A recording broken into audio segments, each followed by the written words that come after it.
Birds of Prey, the latest installment of the very tumultuous DC Extended Universe, was directed by Cathy Yan, and the screenplay was written by Christina Hodson, whose most well-known work is the Bumblebee film. It serves as Suicide Squad's sort of spin-off sequel thing? I don't know. The film's story takes place sometime after the events of Suicide Squad, in which circumstances have led Harley Quinn to break up with longtime toxic boyfriend, the Joker. Now that she's without the protective shield that is her ex-boyfriend's reputation, she struggles to get a break from violent reprobates who seek revenge against her. But an opportunity soon comes up when she meets a young girl who's the target of Black Mask. Now, the 2010s were a tough time for Warner Brothers and their DC Comics movies. Sure, you could argue that Christopher Nolan ended his Batman trilogy really well in 2012, but things got, shall we say, turbulent after that. Early on, the whack job executives working for Warner Brothers thought that being the edgy, too cool for school kid on the block would mean that their movies would be received well. Given how Man of Steel and Batman v Superman turned out, that probably wasn't a good direction to take. But then they decided to just save face, take less risks, and more directly copy the Marvel routine with their next few movies. Wonder Woman was mostly received well, but otherwise, they ran themselves into the ground with Suicide Squad and Justice League.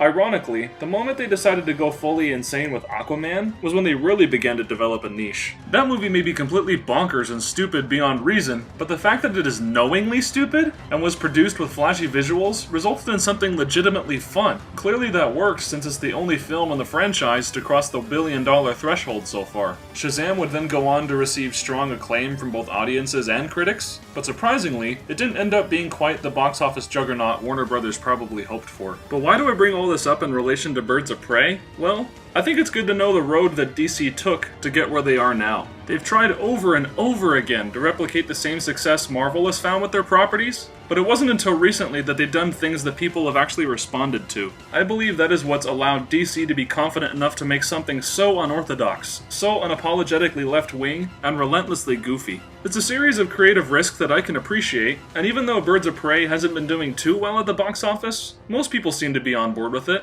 But did the movie work for me? Not really, I think. The least I can say is that it is, in fact, a better movie than Suicide Squad. Perhaps that's just what happens when you have an actual editor piece it all together as opposed to a marketing firm. But more than that, Birds of Prey is confident in what it wanted to be. A celebration of women giving their male oppressors what they deserve. From that perspective, this is probably where the movie excels the most. Harley Quinn is the poster child of this approach, for seeing how she tries to navigate her post-Joker lifestyle is interesting. I wouldn't exactly call it engrossing, since the movie is trying to make us emotionally connect with someone who willfully murders people. Yet on some level, it manages to make Harley's circumstances understandable and even relatable. The psychological and emotional damage left in the wake of her relationship with the Joker is explored in an entertaining opening sequence, particularly with the use of a stylish animated montage. To top it off, Margot Robbie once again nailed her performance, further cementing her as the ideal casting choice as this fan-favorite character. Even though I sometimes found her to be more annoying than funny, Margot Robbie did a great job at remaining true to her character's source material, while continuing to carve out an interpretation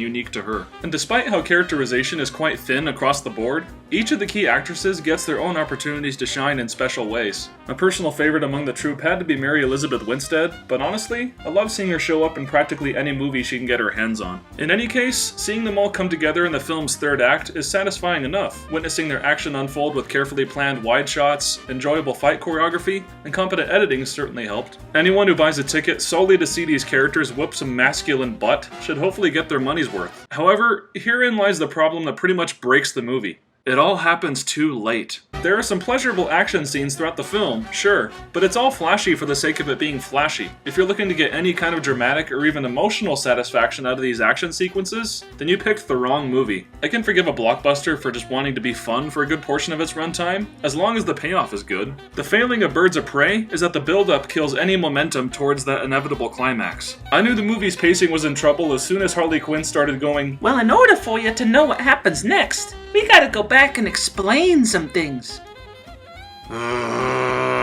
Moving back in time to introduce a character or provide some exposition happens at least several times throughout the film, and it always ruins the story's sense of pace whenever it does. The first 75 minutes are comparable to watching a lame infomercial that constantly goes, "Alright, in a few short minutes we're gonna show you how our product works. But first, a word from our sponsor, Totino's Pizza Rolls." I'm all for non-linear storytelling, but Birds of Prey executes it in the absolute worst way imaginable because it wastes the audience's time. Even when the plot moved forward, I found myself at a massive disconnect since the film did very little to convince me that I should keep watching. The writer's ideas for characterization added up to essentially telling us who characters are, establishing their motivations, and then forcing them all to work together perfectly in the final act without any sort of build-up. Nowhere is this more apparent than with the villains Black Mask and Victor Zsasz, who are little more than soulless, women-hating fearmongers. Ewan McGregor and Chris Messina do what they can to enliven the material they were given, but I otherwise got nothing out of their very bland villains. What everything ends up amounting to is, well,